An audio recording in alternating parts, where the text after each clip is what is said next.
안녕하세요. 저는 BS서포트의 백수호입니다.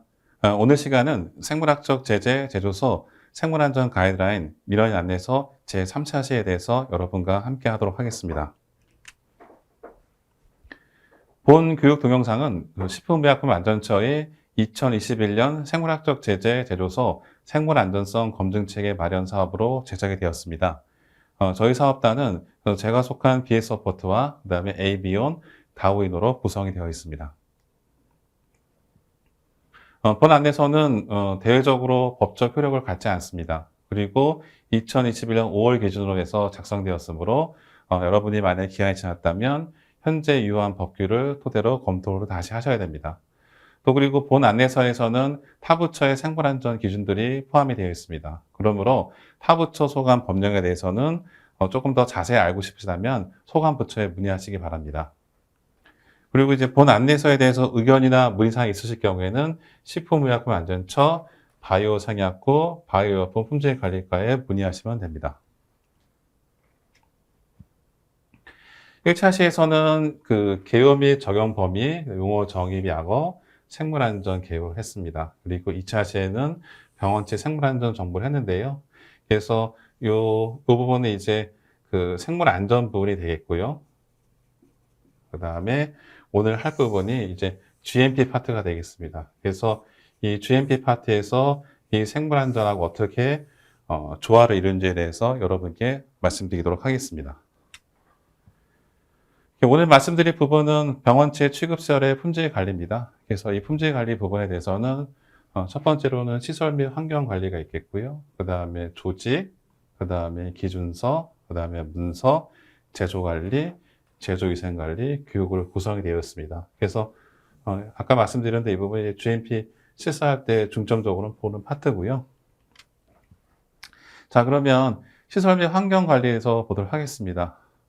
여러분이 잘 아시다시피 생물학적 제재 등은 작업소 및 그 밖의 제재 작업소는 각각 분리되도록 하겠습니다. 왜냐하면 이제 이것들이 이제 오염이 될 수 있는 확률도 높고요. 그 다음에 감염 위험이 있기 때문에 시설을 분리하도록 되어 있습니다. 특히 이제 PCG 백신균이 사용되는 결핵균, 그 다음에 투베르클린에 사용되는 결핵균, 그 다음에 불화라 공정이 완료되기 직전에 포자형성균, 그 다음에 폴리오 병원체, 그 다음에 사람의 혈액 또는 혈장, 그 다음에 이제 병원체 미생물 등이 분리 또는 구획되어서 전용되도록 규정이 되어 있습니다. 그리고 이제 GMP에서 생물안전 기준을 어떻게 적용되는지 볼 수 있는데요. 여기 보시게 되면 의약품 제조 및 품질 관련된 규정 3.2의 시설 및 설비가 있습니다. 여기 보시게 되면 1차 차폐는 생물학적 요소가 바로 인접한 작업 환경. 생물학적 요소라면 이제 병원체가 되겠죠. 인접 작업 환경으로 유출되는 것을 막을 수 있도록 설계가 되어 있습니다. 또 그리고 클로즈 시스템, 폐쇄식 시스템에 대해서 이제 전개가 되어 있는데요. 그래서 대표적인 거는 이제 배양기 같은 경우가 폐쇄식 시스템의 하나의 예가 될 수 있겠습니다. 그래서 이제 이설 관리에서 이제 1차 차폐 시설하고 그 다음에 2차 차폐 시설에 대해서 이제 언급이 되고 있는데요. 여러분들이 이제 종종 이제 관련돼서 해설서를 많이 보실 텐데요. 여기 보시게 되면 생물학적 제재 등 제조 및 품질 관련 기준 GMP 해설서가 있습니다. 그래서 민원인 안내서인데요. 여기 보시게 되면 관련된 이제 GMP에 대해서 이제 설명을 하고 있습니다. 여기서 이제 1차 차폐 시설에 대한 정의하고요. 그 다음에 2차 차폐 시설에 대한 정의를 하고 있는데요. 그래서 1차 차폐 시설 같은 경우에는 이제 생물안전 작업대 하고 그 다음에 원심 분리기가 있습니다. 원심 분리기 같은 경우에 이제 이게 로터 부분에 이렇게 덮개가 있는 부분 하고요. 그 다음에 장갑 우복, 그 다음에 안문 보호대, 방독면 같은 개인 보호 장비도 1차 차폐 시설로 구분하고 있습니다. 그 다음에 2차 차폐 시설 같은 경우에는 외부 환경으로 노출되지 않는 것입니다. 그래서 통상적으로 이제 이런 시설, 그러니까 이제 제조소의 시설이 되겠죠. 그래서 통상적으로 양압이나 음압을 거는 시설이 되겠습니다. 그래서 이 양압이나 음압을 걸기 위해서는 당연히 공기조화 시스템이 적용될 텐데요. 이런 것들이 이제 2차 차폐 시설로 구분이 될 수 있겠습니다. 그리고 이제 의약품 제조 및 품질 관련 규정 별표 1의 묵은 의약품 제조를 보시게 되면 여기 시설에서 보시게 되면 그 병원성, 생바이러스성, 세균성 물질 또는 뭐 제품과 같은 특정 물질을 포함하게 되는 경우 작업실의 경우에는 공개 공급 및 차업과 관련하여 권고사항이 다양하게 조정될 수 있다. 이 얘기는 뭐냐면 정통적으로 GMP에서는 양압이지만 이러한 그 병원체에 쓸 경우에는 음압도 가능하다는 것을 알 수 있습니다. 다만 여기서 이제 배출될 경우에는 공개된 처리, 통상적으로 이제 뭐 헤파 필터 같은 걸 통해 가지고 병원체를 걸러야 되겠죠. 안 그렇게 되면 이제 이것이 만약에 없다 할 경우에는 밖으로 외부로 유출될 경우에는 외부의 지역 사회를 감염시킬 수가 있습니다. 그다음에 시설 자항에 보게 되면 공개 흐름 패턴으로 인한 오염성이 없다는 것을 증명해야 된다. 그거죠. 그래서 예를 들면 이제 공기가 거꾸로 방향에 따라서는 다른 작업소라든지 다른 작업구역을 가서 오염을 시킬 수 있기 때문에 이러한 이제 오염 위험성이 없다는 거를 이제 뭐 검증, 밸리데이션 해야 되는 사항이 있죠. 또 그리고 봉쇄 부분이 있는데요. 그래서 이제 감염성 물질이나 뭐 양리활성이 높은 물질, 뭐 독성 물질 같은 경우에는 이 전용의 생산 구역을 고려해야 된다. 이렇게 나와 있습니다.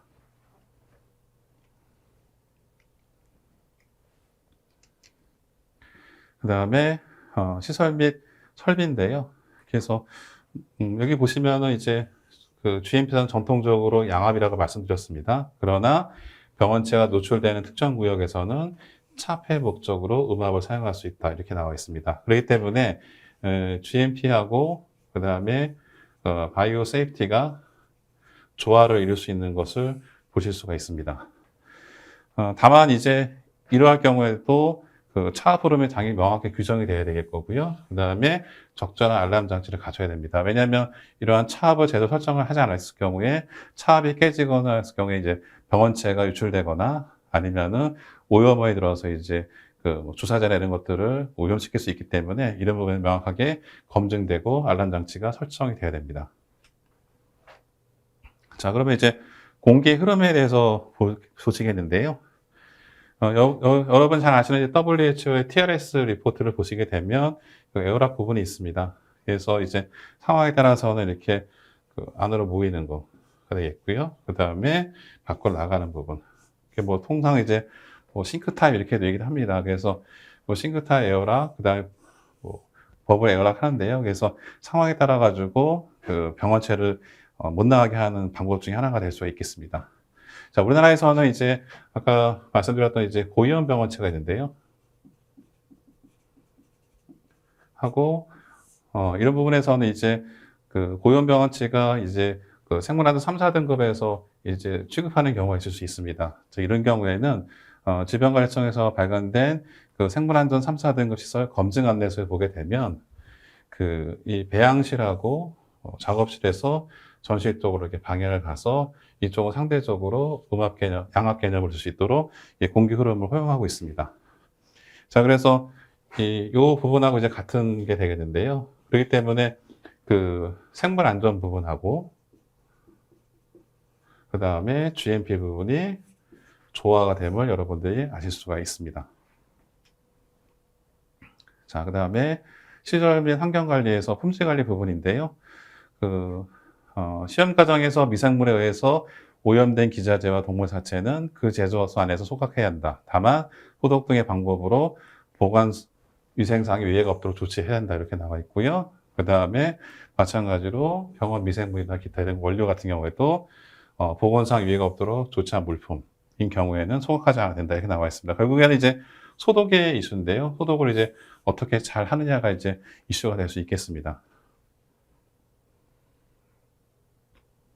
자, 그리고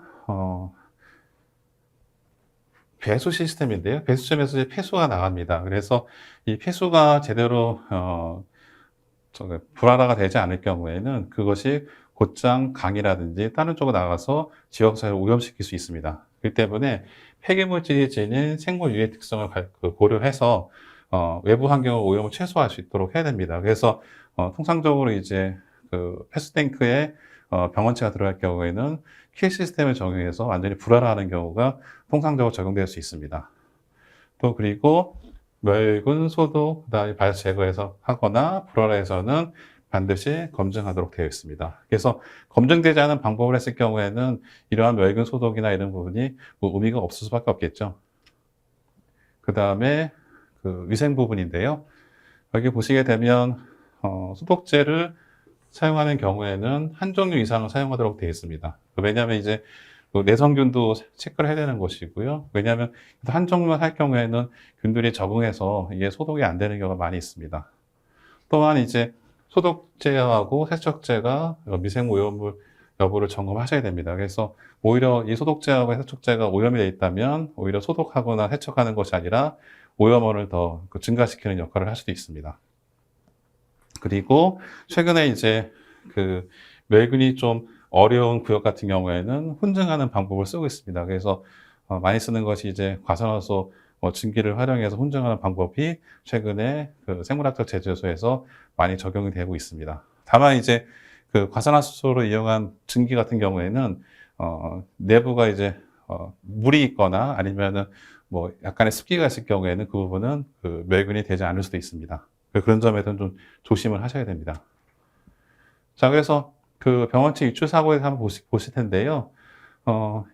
이게 이제 보시게 되면 중국에서 이제 사고가 납니다. 그래서 브루셀라균 유출 사고인데요. 그래서 아시다시피 브루셀라 같은 경우에는 인수공통 전염병입니다. 그래서 이것이 유출된 사고인데요. 그래서 어떤 거냐면은 그 중국에서 브루셀라 동물 백신을 생산하는 과정에 있어서 사용 기간이 지난 소독약을 사용했습니다. 그러다 보니까 이 브루셀라균이 포함된 폐기물이 제대로 살균되지 않아서 이 에어로졸 형태로 외부로 퍼져버린 겁니다. 그래서 이 지역의 이 공장에서 이렇게 바람을 퍼져나가지고 여기는 그 외부 사람들이 이 브루셀라 병원체에 노출이 돼서 약 한 10,000명 정도가 이 브루셀라에 감염되는 사고가 발생을 했습니다. 자, 그렇기 때문에 이러한 소독에서 되게 중요한 이슈가 발생을 한 것입니다. 그래서 이제 이러한 소독 수준을 이제 어떻게 할 것이냐가 이제 아까 같은 이제 사고 발생을 줄일 수가 있는데요. 자, 근데 이제 하나 조심하실 게 뭐냐면은 소독제 같은 경우에는 그 산업안전보건법에 따라서 규제가 되는 그 물질일 수 있습니다. 그렇기 때문에 이런 경우에 좀 체크를 하셔가지고 화학물질관리법에 따라서 유독물질인지 아닌지를 확인하신 다음에 해당 법령에 따라서 취급 기준을 하셔야 됩니다. 자, 그 다음에 소독제의 영향 요소 보실 텐데요. 그래서 당연히 농도 되게 중요할 거고요. 그 다음에 이 미생물의 오염 종류와 농도가 필요합니다. 그래서 예를 들면 미생물이 10 있을 때하고 당연히 미생물이 100 있을 때, 뭐 1000 있을 때 당연히 소독제의 농도가 다 달라져야 되겠죠. 그리고 이 안에 있는 이제 어떠한 이제 유기물, 그러니까 뭐 오염물질이 같이 있었다는 경우는 소독이 잘 되지 않습니다. 그리고 접촉 시간, 뭐 예를 들면 10분이 필요한데 뭐 1분만 했다, 뿌리기만 했다, 이런 경우 소독이 잘 안 되겠죠.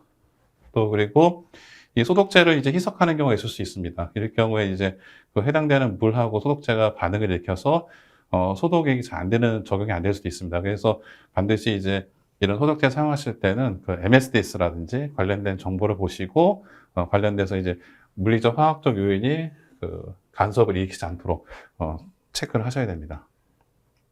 그 다음에 이제 보시는 거는 이제 미생물의 내성인데요. 그래서 당연히 소독제는 미생물 내성이 있기 때문에 2가지 정도, 최소한 2가지 이상의 소독제를 준비하셔가지고 교차로 해서 소독제를 적용하셔야 됩니다. 그래서 이 자료를 보시게 되면 소독제에 대한 이제 소독과 멸균에 대한 병원체 내성 수준을 이제 아실 수가 있습니다.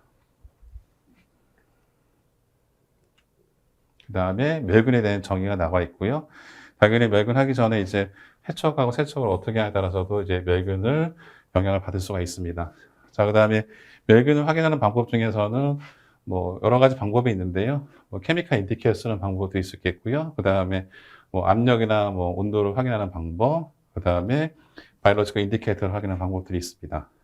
근데 이제 많이 통상적으로 쓰는 것들이 이제 오토클레이브 테이프 쓰는 건데요. 근데 이제 이 오토클레이브 테이프 같은 경우에는 뭐 값이 쌉니다. 싸지만 그 스팀이 살짝 닿거나 아니면 온도가 살짝 올라갈 경우에는 이 오토클레이브 색상이 변합니다. 그렇기 때문에 정확하게 이 소독 멸균을, 그 다음에 특히 멸균을 보장하지는 않습니다. 그렇기 때문에 그 검증에서는 반드시 이렇게 물리적 기계적 화학을 확인하거나 아니면은 케미칼 인디케이터, 바이올로지 인디케이터를 꼭 사용하셔서 검증을 하셔야 됩니다.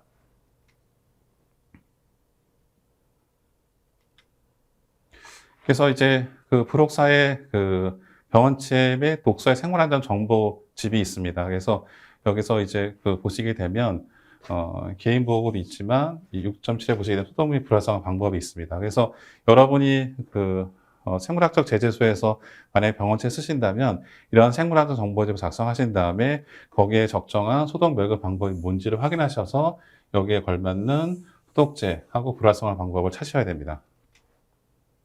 그 조직입니다. 그리고 조직에서는 이제 제조부서 책임자는 그 제조 업무에 종사하지 아니한 사람의 출입 제한, 이거는 이제 생물 보안의 이슈가 되겠 거고요. 그다음에 품질 보증 책임자는 그 미생물에 대한 이제 모니터링을 해야 되는 것이죠. 그래서 특히 이제 온도와 습도에 따라서 이제 미생물이 영향을 받을 수가 있습니다. 그래서 어떤 균주 같은 경우에는 그 습도 조절이 중요하기 때문에 일부러 습도를 낮추는 경우도 있을 수 있습니다. 그래서 거기에 적정한 조건을 찾아야 됩니다. 그 다음에 품질관리 기준서에는 뭐 미생물에 대한 오염 방지에 대한 사항들이 들어가야 되고요. 그 다음에 제조 위생관리 기준서에서는 그 미생물에 의한 뭐 작업소, 제조시설 및 기구 등에 대한 오염 방지를 위한 사항들이 포함이 되어야 됩니다. 그리고 그 병원성 미생물 등에 의한 작업원의 감염 방지 대책이 수립이 되어야 됩니다. 그리고 이제 제조관리제 준수사항인데요. 보시게 되면 제조관리자는 이제 그 제조 또는 시험에 사용하는 병원성 미생 장부를 비치해야 되는 거고요. 그 다음에 5년간 보존을 해야 됩니다. 그리고 그 생물학적 성질 상태에 대한 검사 성적서를 꼭 보관하셔야 됩니다. 그래서 아까 말씀드린 대로 이제 생물학적 정보집 같은 걸 활용하시면 좋지 않겠나 생각이 됩니다. 그리고 제조관리 부분에서는 그 병원체의 경우에는 이제 폐쇄식 제조시설도를 사용하시면 좋고요. 그 다음에 원심 분리 같은 경우에는 이제 그 되게 높은 RPM으로 돌아가기 때문에 에어로졸이 발생할 수 있습니다. 그래서 그거를 발생하는 방지하기 위해서 그 덮개 같은 거를 이제 씌운다고 이제 말씀드렸고요. 그 다음에 미생물 같은 것을 취급할 경우에는 이제 생물안전 작업대를 통해서 사용하시면 좋습니다. 그래서 생물안전 작업대 같은 경우에는 뭐 예를 들면 이렇게 생겼다고 보시면 여기서 이제 라민 앞으로 내려갑니다. 그렇기 때문에 밖에 있는 것이 못 들어가고요. 안에 있는 것이 못 나가게 됩니다. 그렇기 때문에 병원체 취급할 경우에는 이런 생물안전 작업대에서 병원체를 취급하시는 것이 그 감염이라든지 주변의 환경 오염을 방지할 수가 있습니다. 여기 보시게 되면 이제 그 에어로졸에 대한 정의가 나와 있는데요. 그 에어로졸은 기체, 보통 공기 중에 미세한 고체 또는 액체 밀입자가 혼합된 상태로 나와 있습니다.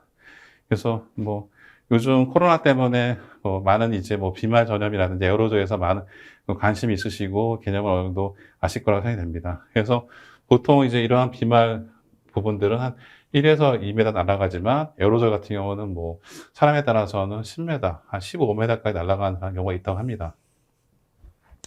자, 그러면 그 우리가 QC 같은 경우에서 보시게 되면 이렇게 팁 같은 경우를 많이 팁을 이용해 가지고 이제 파이프핑 할 텐데요. 그래서 요거는 이제 1ml짜리 1000p 팁인데요. 여기 보시게 되면 이렇게 에어로졸이 이렇게 분산되는 걸 보실 수가 있습니다.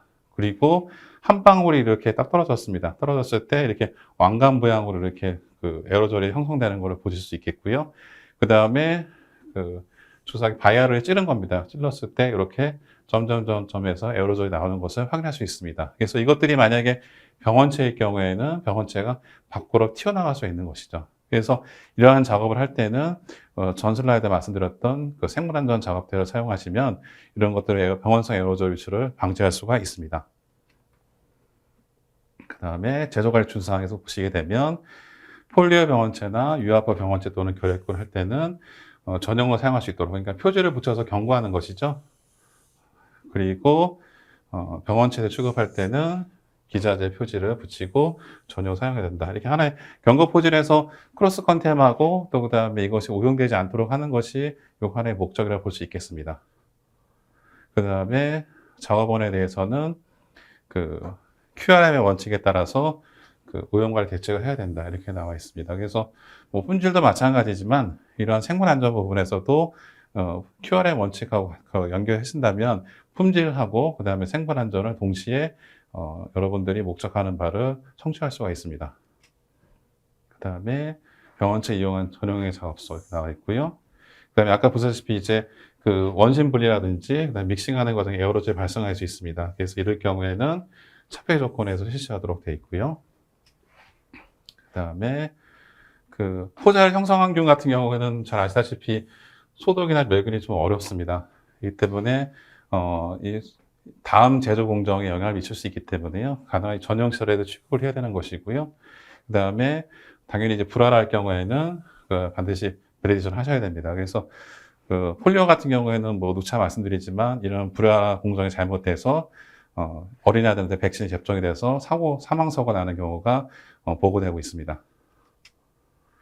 자, 그다음에 바이러스 제거 및 그래서 여기 바이러스 제거 및 불알 단계에서는 잠재적인 바이러스 오염을 방지해야 되는 것이고요. 그다음에 전이되는 거, 그러니까 오염이 교차염되는 것을 방지하도록 설계가 되어야 됩니다. 이에 따라서 이제 아까 봤던 소독이나 멸균을 어떻게 하냐가 제일 중요하다고 볼 수 있겠고요. 그 다음에 이것들을 어떻게 검증하느냐, 그리고 이것들을 어떻게 시행하느냐가 제일 중요합니다. 그리고 별도의 공기 조화 장치를 설치를 해서 완전히 외부로 그 가스 컨테인이 안 나도록 그 시설을 운영하셔야 됩니다. 그리고 이제 제조 위생 관리 부분에서는 이제 작업원에 대한 상황인데요. 그래서 병원성 미생물에 감염되고 우려가 있는 경우에는 작업원에게 적절한 백신 접종을 해야 되고요. 그 다음에 정기적인 검진을 받아서 취급하는 병원체에 대한 감염 여부를 꼭 확인하셔야 됩니다. 그다음에 이제 교육 훈련인데요. 그래서 이제 작업원에 대한 이제 주기적인 교육 훈련을 할 겁니다. 그래서 여기 보시게 되면 이제 취급하는 병원체에 따라서 이제 관련된 교육을 시키시는 게 제일 좋고요. 그 다음에 관련돼서 뭐 의학 약화, 면역화 부분인데 그 병원체 생물안전 정보집을 활용하시는 게 좋습니다. 그래서 어떤 부분에 감염되는지, 그 다음에 어떻게 증상이 있는지를 안다면 작업원이 만약에 감염됐을 경우에도 초동 조치가 좀 더 수월하게 될 수 있습니다. 또 그 다음에 그 생물 유해 등에 관련된 교육이 있는데요. 그래서 유해성 평가에 대한 능력을 키워주는 것도 하나의 좋은 방법이라 할 수 있겠습니다. 그다음에 여기도 똑같이 나오네요. 그래서 그 제조에서 품질 유해 관리 원칙에 따라서 해야 되는데 이것도 마찬가지로 병원성이라든지 뭐 불화라 관련된 사항도 품질 위험 관리 QRM 원칙에 따라서 시행하시면 됩니다. 그래서 뭐 누차 말씀드리지만 QRM 원칙이 GMP 그러니까 품질 관리에만 통하는 것이 아니라 이러한 생물 안전에도 같이 적용이 가능하다 이렇게 말씀을 드릴 수 있겠습니다. 자, 그래서 이제 오늘은 이제 3차 시 부분에서 설명을 드렸는데요. 그래서 이 1차 시하고 2차 시 통해서 그 생물 안전 부분이 설명을 드렸다면 오늘은 이제 GMP 부분에서 이 부분이 어떻게 조화를 이루는지 설명을 드렸습니다. 그래서 통상적으로 생물 안전에서 음압이었다고 하면 GMP에서는 양압이었지만 이 병원체를 쓸 경우에서는 이걸 어떻게 조화를 이루어서 생물 안전하고 그 다음에 그 GMP, 품질 관리를 어떻게 하는지에 대해서 오늘 알아봤습니다. 자, 그러면은 다음 시간 4차 시에서 마지막으로 비상 대응 관리에 대해서 알아보도록 하겠습니다. 수고하셨습니다. 감사합니다.